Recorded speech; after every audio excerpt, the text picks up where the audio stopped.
Shapiro MLK Day takes. Okay, so every Martin Luther King Jr. Day, you get a bevy of think pieces in left-wing media talking about, in order to live up to the legacy of Martin Luther King Jr., we basically... I just want to say something. Ben Shapiro was against the civil rights movement, okay?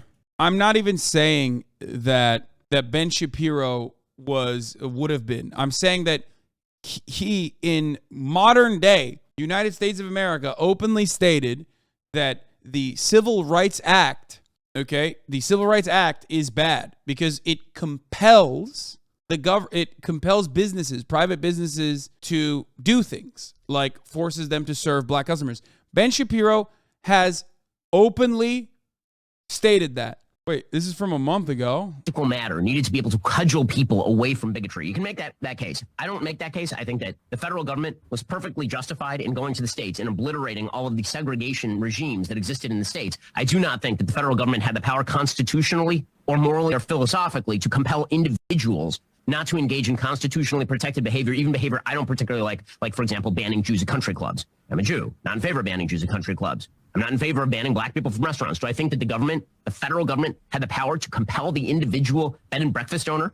The federal government could override that person's priorities in terms of who they had in their house? No, I don't think the federal government had that power. He's literally saying, like, the federal government cannot compel private businesses to engage in segregation. He says that it is immoral. Not the act of, like, engaging in segregation as an individual business owner, but the federal government telling individual businesses they can't do that. He says it's unconstitutional, immoral, unjustifiable, and unethical. That's from a month ago, dog. He's wearing the same shirt in this video as he is from 1 month ago.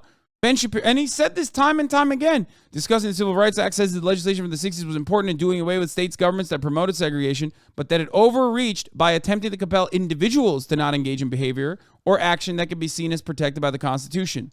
This is his, like, I'm going to do racism shirt, I guess. So I wanted to show that to you before we got into Ben Shapiro now, as he talks about MLK and his legacy, okay? On this day, MLK Day, let's take a look. We have to engage in a woke Bernie Sanders redistributionist agenda. So today's example comes courtesy of Esau McCauley, writing for the New York Times, the kind of revolution that Martin Luther King Jr. envisioned. Quote, in 1968, 4 days before he was shot on the balcony of the Lorraine Motel in Memphis, the Reverend Dr. Martin Luther King Jr. delivered his last Sunday sermon at the Washington National Cathedral in Washington, D.C. It was entitled Remaining Awake Through a Great Revolution, and although King doesn't say the word woke, he uses the concept as it was understood by many black folks then, well before the term was co-opted by the political right, to refer to any left-leaning policy it wanted to condemn. The sermon is an opportunity to encounter the real King, who is too often obfuscated by politicians who use his legacy to support their own agendas. They contend that King was colorblind, when in fact his policy aims were unapologetically color-conscious. Okay, well, if that were... I mean, yeah, literally. One of his policy aims you are dissecting and agreeing against, which is, the Civil Rights Act, which was intended to destroy segregation across the board, including in private businesses. So that in and of itself, other than we're not even talking about MLK's legacy, what he actually truly believed in. Nobody in liberal media even ever will mention that he was a democratic socialist. He was literally pro-Ho Chi Minh, anti-Vietnam War, anti-imperialist, pro-socialist. They will never mention that. Liberals don't want to mention that. Republicans don't want to mention that. Partially because they're all right-wing pieces of shit, right? They have whitewashed his legacy in that regard. Aggressively so. But this takes it one step further. When you take a guy whose entire lives, his entire work, revolves around creating equality for black people and says, no, actually, he is colorblind. You're wrong. To do white supremacist agitprop, the gall. Every year we do this. Whether it be Black History Month or on MLK Day, every year we do this for an entire month of February, and certainly on MLK Day, where we look through a list of some of the most unhinged right-wing tweets from psychotic right-wingers who very much would have been against MLK at the time or are still against MLK's ideas now, bastardizing his words and his moves and his movement to specifically do the most counterproductive thing on the planet, which is, uplift, normalize, and defend white supremacist constructs. or the part of Martin Luther King Jr.'s birthday that we were actually celebrating? Okay, but that's not what we're celebrating. If you had asked people in 1983, when this was enshrined into federal law, are they in favor of a national holiday that enshrines the idea of group redistributionism? The answer is no. There would not have been support for that. The thing that every school child learns when they are in school about Martin Luther King Jr. is the I Have a Dream speech, right? One of the great speeches in American rhetorical history. That speech is replete with references to the idea that we should all view each other as God's creatures without reference to color. An attempt to backfill that by looking at the fact that Martin Luther King Jr. was economically socialistic does not change the fact that that is not what we are actually celebrating about Martin Luther King Jr. on Martin Luther King Jr. Day. And trying to claim that that is what we are celebrating is silly. I mean, 67% of America was against MLK at the time of his assassination. 67%. So going back to that era and using like the way that people like what people thought about MLK or his agenda as a good metric is pretty silly, I think, especially if we are now living in 2023 and you understand that you're supposed to, look at him as a positive figure, right? Because Ben Shapiro is not stupid enough to shit on MLK because that's like a pretty obvious way to be like, oh, you're a gigantic racist. It's so racist that other races will be like, oh man, that's a bridge too far, I think. Or that that's what we should be celebrating, because in order to celebrate the part of the legacy we like, we have to celebrate the whole thing. Wrong. We don't have to celebrate his treatment of women, and we don't have to celebrate his socialistic redistribution. Oh, here we go. At least he's honest about MLK's background to shit on him. His policies, but like in a woke in a way that is like appropriate. There are a bunch of things about Martin Luther King Jr. that are not the his treatment of women part. I'm talking about his socialism. Worth celebrating, and then there are a bunch of things that are worth celebrating, and those are not the same thing. However, again, the idea here is that if you really, really want the Martin Luther King Jr. revolution, what you need is a compelling case for reparations based on the debt this country owes its black citizens. By the way, even if you were going to make this case in 1968, like directly in the aftermath of Jim Crow, it's very difficult to make that case in 2023. You're talking about half a century later. But, says this columnist for King, waking up is not simply understanding that racism is bad. It is acknowledging that racism created generational wealth for white Americans and robbed black Americans of the same economic boost. The racial wealth gap King highlighted in his sermon not only persists, but according to some studies, is basically the same as it was in 1968. Well, then I have a question. The United States has undertaken spending of tens of trillions of dollars in social redistributionist schemes, ranging from food stamps to welfare to government-subsidized housing to government-subsidized college admissions policy that is racially discriminatory in nature, and the wealth gap remains. Why is it that wealth gap remains when it has closed for virtually every other minority in the United States? The answer certainly has to do some with history, but a lot of it has to do with the fact that you have a 75% out-of-wedlock birth rate in the black community. Yeah, dude, what a slimy, gross loser, dude. Yo, even on MLK Day, you gotta respect it a little bit. He is so insanely racist. He could not even take one day off from the racism. You know what I mean? He's just like, nope, I'm gonna go extra hard on this day, okay? That's what MLK would want me to do. Jesus Christ, hitting all the high notes. Black people are born out of wedlock. It's like, dude. There are two reasons, okay? There can only be two reasons as to why black people underperform in modern society in comparison to white people, okay? And we're talking about like middle-class black American versus a middle-class white American family. Their children and their children's performance is going to be drastically different, okay? It's true. Now, it's either external factors, such as their material conditions and centuries of segregation and slavery, and also, of course, the impact of such institutionalized, codified segregation and also racism, discrimination, still being a very prominent feature of black existence in contemporary society. Like, for example, no, it's not generational trauma, okay? For example, every African descendant of slave in this country, okay, every black person pretty much in this country is 1.5 generations removed from abject poverty. 1.5 generations removed. How does that happen? How? Why did that happen? Think about it for a second. Because segregation wasn't that long ago. You know what I mean? Even slavery and the abolition of it, not that long ago, okay? And at no point has restitution been offered to black people in this country. It's never happened. Black people have still been weaponized, and their existence has still been weaponized, and they have been cast aside and pushed into areas that are low income, that have been purposely starved out. Okay? How you've never corrected that wrong. You've never turned around and said, you know what? Actually, this is up. Let's fix it. Okay? All of that is systemic. That's an external factor. So if you recognize that, you have to recognize systemic racism exists. On the inverse of that, on the other side, there's another reason. The idea that Ben Shapiro and Republicans in general push for, because they say systemic racism doesn't exist, and that is intrinsic factors, and that is racism. That's it.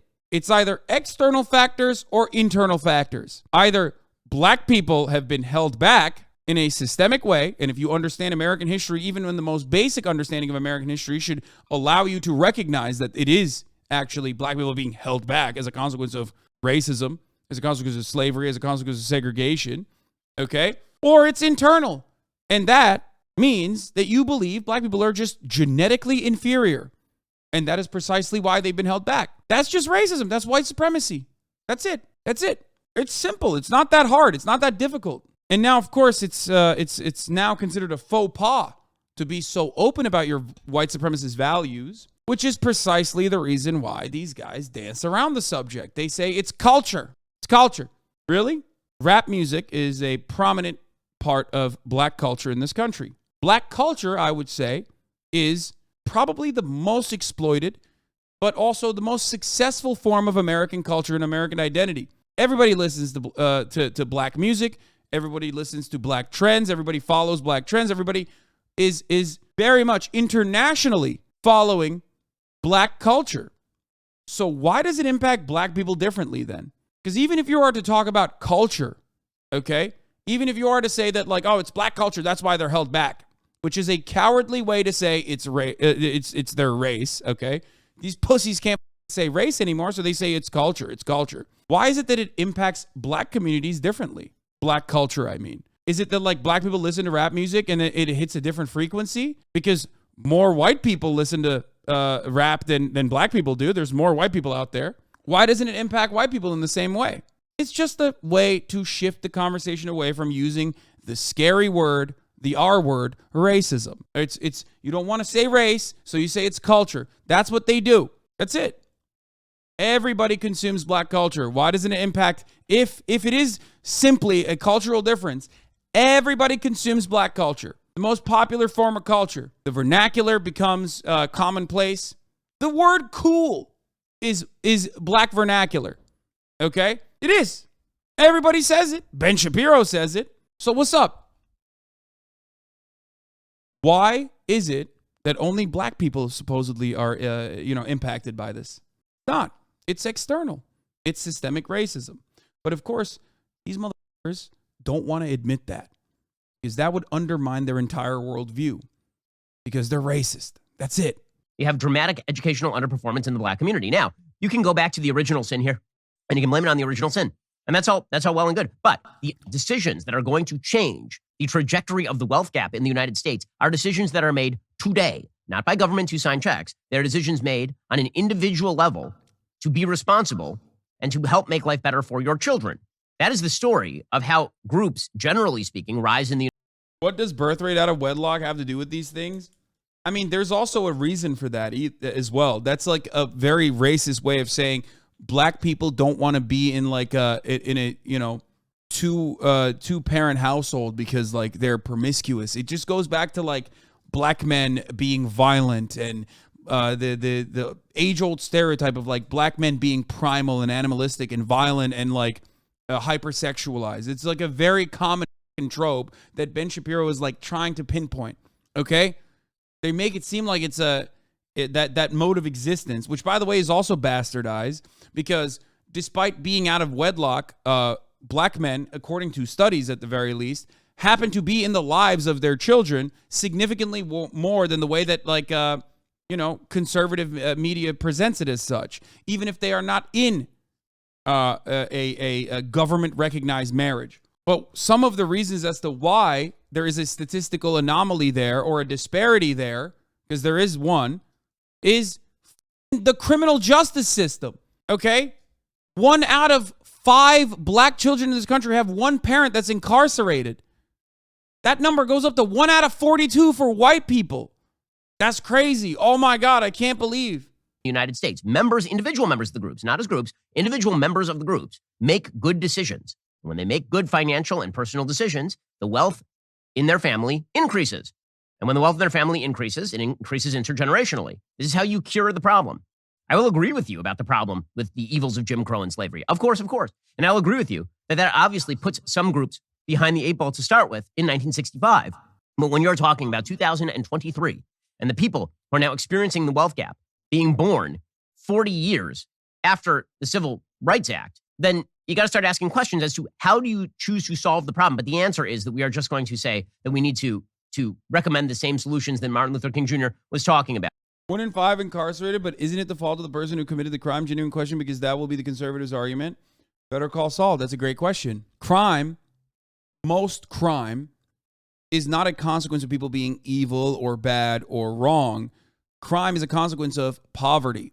If you recognize the underlying material reasons as to why crime persists in certain communities, and you recognize that those certain communities have been held back specifically through systemic discrimination, you will now arrive at the truth about why black men are over-policed and also incarcerated at higher rates. There's also even like easy statistics to point to that even liberals will understand without trying to recognize the underlying material conditions. For example, black men go to prison and have longer sentences for the exact same kinds of crimes that white men are not suffering under the same conditions in the criminal justice system, like weed. Black men and white men smoke weed at the same rates, okay? But black men get longer sentences and also are more likely to go to prison when they're caught with this same amount of weed. They're arrested at 4 times the rate, despite the fact that they consume, they use drugs at the same exact rate. It's codified in crack versus cocaine sentencing as well. Yes, that was a byproduct of the war on drugs. Shouts out to Joe Brandon. Black communities are consistently, historically, and in contemporary society underserved. They have less access to funds. They have been cast aside deliberately, systematically, and also are over-policed. The irony of that, the dark irony of that situation, the circumstances is really dire. When you think about it, these guys are paying taxes, okay, in a very simple way. I'll explain it. Black people go to work. They pay taxes, okay? Those taxes then fund the same police force that ends up jailing their children, jailing their friends, jailing their neighbors. Those police salaries then create white police enclaves in neighborhoods away from black neighborhoods. So black people end up paying the salaries of the very same people that can then turn around and build nice neighborhoods for themselves, because cops have pretty solid jobs, pretty solid job security, as you already know. And also on top of that, a good benefits package. And when you get when you have a higher salary like that, you can also move into a neighborhood or build a neighborhood out that has better education, better opportunities for their children. So black people literally end up paying the people that killed them on the streets, the people that jailed them, the people that jailed their families by over-policing them, by putting them inside of the system early on. It's a crazy process. Which is why you have another column in the Washington Post today by Perry Bacon Jr. saying the racial reckoning led to lots of talk but little real change. And he points out many American leaders and institutions will honor the legacy of the Reverend Martin Luther King Jr. on Monday and pledge to work toward his goals, but they also most certainly won't sound as committed to black causes as they did in the weeks immediately following Floyd's murder by Minneapolis police. Well, right. I mean, that's because in the aftermath of George Floyd's killing by Derek Chauvin, essentially you had a bunch of woke virtue signaling. People didn't look at the original situation of the case and say there is no evidence of actual racial bias in this particular case. There's a lot of evidence, in fact, that George Floyd was high as a kite. You can make No. Famously, there was none. Of course, cops just brutally execute white people on like on a fake check charge regularly in front of like 40 people. That happens so frequently, man. Sentencing disparities. None of that exists. Over-policing, none of that exists. It's just a fabrication and not a byproduct of a otherwise white supremacist system of existence. Make the case and the case apparently was made to the satisfaction of the jury, if not to my own satisfaction in court, that Derek Chauvin was responsible for his death. Again, I think the evidence there is really, really sketchy, but okay. This man hit all the high notes. He said black people are fatherless and just left it there. He said George Floyd was not executed by a racist cop. Cop was not racist. I mean, he's hitting, dude, MLK Day, baby. He's hitting all the high notes. But nobody even alleged that that was the result of racism, that Derek Chauvin was a racist who decided to kill a black man that day. And yet it didn't matter. The entire country decided they were going to virtue signal on this basis. And then when it came down to actual policy, they didn't actually do anything. Why? Because it turns out the vast majority of Americans don't agree with racially redistributionist policy. And so I understand why there are people like Perry Bacon Jr. who are mad that America virtue signaled and then didn't do the stuff that they wanted. I get it. They feel fibbed to, because they were fibbed to, mainly by a bunch of left-wing media types who decided that they were going to pay lip service to the Black Lives Matter cause without actually embracing the Black Lives Matter agenda. And so this is why we're going to get these pieces every single day. And by the way, the policies that are being advocated are bad. The policies that are being advocated by Black Lives Matter, the policies that were advocated by Martin Luther King in 1968, even if they were temporarily justifiable, would have been bad in the short, medium, and long term. And yet those policies are still being advocated today. So, for example, you have the New York Times today arguing in favor of affirmative action. Affirmative action has been one of the giantest fails in American political history. As mentioned, the wealth gap in the United States has not been alleviated. The notion that affirmative action, which was necessary in order to leverage black students who were underperforming on standardized tests into top-level universities, that this would heal the income and wealth gap in the United States was a lie. It is not true. It creates misalignment. It creates higher dropout rates. It means that people who actually didn't need affirmative action in order to get into their schools are looked at askance wrongly. And yet you have the New York Times lamenting the possibility that affirmative action might fall. Of course, affirmative action should fall. The answer to racial discrimination is to stop racially discriminating. The answer to racial discrimination is not to then reverse the racial discrimination, obviously. And yet the New York Times is preemptively lamenting the loss of affirmative action. Quote, okay, I can't do this. I can't do the rest of this. Okay, I will lose my mind. Listen, affirmative action is a bandage solution. It's not the best one, but it's the only one that liberals have been able to push forward.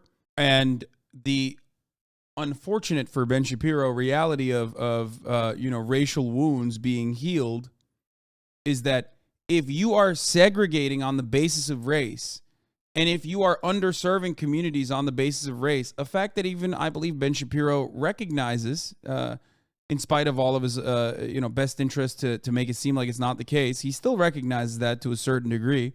He admits that racism is bad. He admits that racism did exist at a certain point. The only way to solve historic wrongs that surrounded race is by offering restitution based on race. That's just how it works. You might not like it, but that's how it fucking works. We're done. We're done with this.